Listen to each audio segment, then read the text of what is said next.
King Ahaziah tries to arrest Elijah. 2 Kings chapter 1 verses 1 to 18. Contributed by Richard Kantner. King Ahaziah was having trouble with the Moabites again. Just when he thought he'd got them under control, they started to become a nuisance again. And as if that was not enough, he had an accident as well. He fell out of an upstairs window of his palace. It was a rather embarrassing thing to do. He was just going about his palace, feeling very important, and doing king-type things when he leaned against the window lattice, and whiz, crash, bang, he fell right out of the window and hit the ground. Poor Ahaziah! That was a nasty bump. The king nearly killed himself. He needed some urgent medical aid, but did he call on the true and living God for help? No, not him. He decided to see what Beelzebub, the local idol, had to say. Bad move, Ahaziah.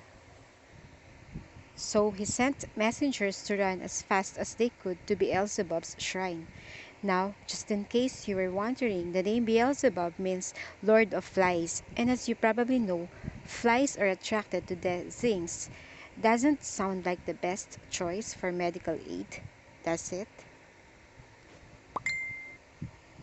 Meanwhile, Elijah was busy being a prophet of God. He knew God and obeyed him. Suddenly, an angel appeared and stopped outside his front door. "Elijah," said the angel, "go and meet the messengers from the king. Ask them why they're going to visit Beelzebub. Do they really think there is no true God in Israel?" "Right away," said Elijah. Setting, "Oh, and also," said the angel, "tell the messengers that the king is going to die. He won't get out of his bed again." So away went Elijah to tell the messengers the news. Right on time, the messengers arrived and Elijah walked up to them. "Is it because there is no God in Israel that you are going to see Beelzebub?" he asked. "Well," said the messengers, tell the king he's going to die," said Elijah.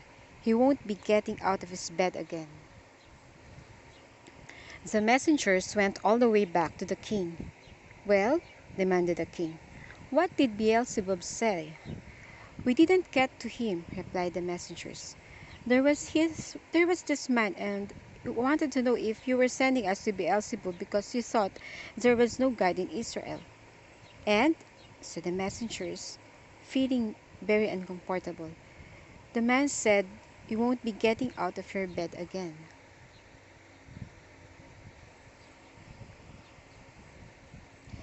"Man?" repeated the king. "What man? You don't know who he was." The messengers confessed, but described what he looked like. "Ah," said the king, "that's Elijah. I thought as much. I wish he wouldn't interfere." Now you might think that Isaiah would have had enough sense to leave things as they were. But no, he was a particularly stupid little king, and he was definitely lacking in the respect for God department. The king decided to punish Elijah for what he had said. The king sent 50 soldiers marching away to arrest Elijah. Can you imagine that? 50 tough, strong, fully armed, well-trained men of war marching away to arrest one little defenseless man? When the king's army arrived at Elijah's home, the commander shouted, "Hey you, man of God!" The king says, "Calm down." The 50 soldiers watched Elijah to see what he would do. They expected him to tremble and surrender right away, but Elijah didn't move. In fact, he didn't seem to be even slightly bothered by the sight of an army at his door. "If I am a man of God," said Elijah, "let fire come down and burn you all up." Instantly, with a mighty roar, fire came bursting down from the sky, and in a few seconds the whole army was burnt to a crisp. Someone ran back to tell the king. When Ahaziah heard the news, he wasn't very pleased. It was most embarrassing to have his army barbecued like that, but he was a very stupid king. So, instead of leaving Elijah alone, he sent yet another army to arrest Elijah. The second commander was even worse than the first. "Man of God," he shouted, "the king says come down and hurry."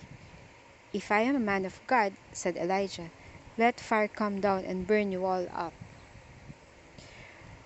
Roar! Down came the fire again, and another 50 men were burned to a crisp.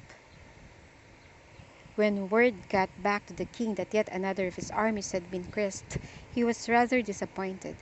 You'd think by now that he would be starting to see a pattern. Perhaps it wasn't such a good idea to try to arrest Elijah.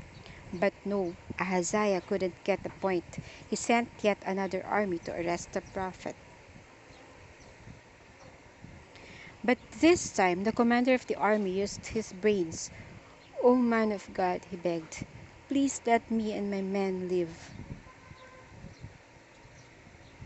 The commander fell on his knees and cried out, "We are your servants. Have mercy on us. Please don't let the fire burn us up like it did to all the other soldiers."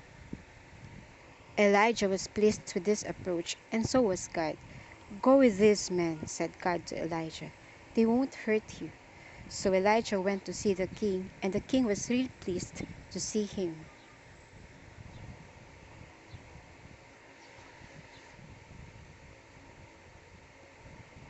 But Elijah didn't have any good news for the king. "I want to get well again," said the king.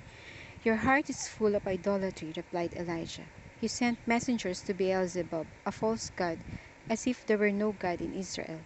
Because of your wickedness and lack of faith in the true God, and because you have insulted him by your idolatry, you shall die." Then Elijah left the king and went back home. Now, think about this when you are in trouble or sick or need help with something. Who do you call on? And that ends our story.